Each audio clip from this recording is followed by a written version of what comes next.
The padding process, we take a sample is taken from the die cake that's produced, and that is stored in an area in our next to our blending operation. And the folks that work in padding get essentially a demand to produce a blend or a amount of stock that when it's carded will produce the color of yarn that we're looking for.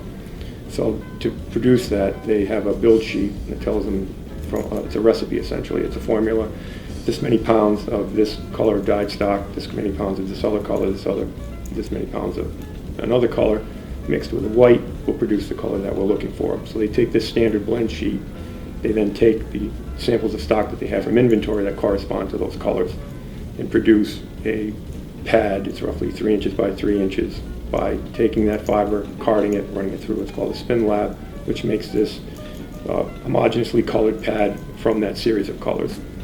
They run it through a spectrophotometer, get color verification that they're satisfied that is the right shade.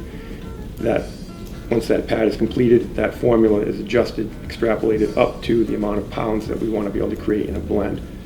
What I'm talking about is that 4-ounce pad would represent potentially 3 to 10,000 pounds of dyed stock altogether. That is then taken over to a blending bin. It's loaded onto a feed table, which has a spike apron, fluffs the fiber up, essentially tears it up, dumps it into a bin, roughly 20,000 cubic feet, and it's blown through by the means of a device called a milling cutter, which essentially makes it look as though it's snowing colored dyed stock into this chamber.